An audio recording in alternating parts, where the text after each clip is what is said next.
விஜய் படத்திற்கு தேவி ஸ்ரீ பிரசாத் மியூசிக் போடுவது ஒன்றும் புதிதல்ல. ஆனால் இந்த முறை புலி படத்தில் கமிட் ஆகியிருக்கும் பிரசாத்திற்கு தொண்டை குழலில் வரட் வரட் ஏன்?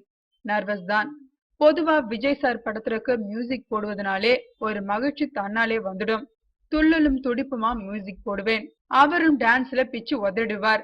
இந்த முறை கொஞ்சம் வித்தியாசமா மியூசிக் போடணும்னு முடிவு செஞ்சேன். எப்படி தெரியுமா?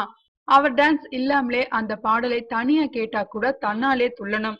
அப்படி ஒரு அக்கறையோடு இந்த படத்திற்கு மியூசிக் போட்டிருக்கேன். 3 பாட்டு கம்போசிங் முடிஞ்சிருக்கு. அநேகமா 6 பாடல்கள் இருக்கலாம். ஒரு பாட்டு சுருதிஹாசன் பாடுறாங்க. விஜய் சார் கட்டாயம் பாடுவார்.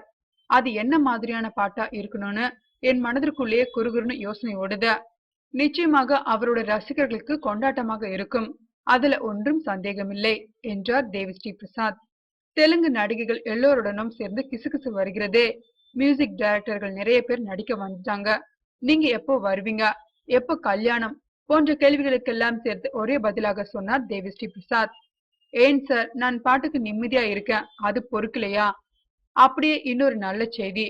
சுமார் 1 மாத காலம் அமெரிக்கா உள்ளிட்ட பல்வேறு நாடுகளுக்கு சுற்றுப்பயணம் செய்து இசை நிகழ்ச்சி நடத்திவிட்டு வெற்றிகரமாக திரும்பி இருக்கும் இவருக்கு சென்னையில் இது போன்ற ஒரு பிரம்மாண்ட நிகழ்ச்சி நடத்த ஆசையாம்.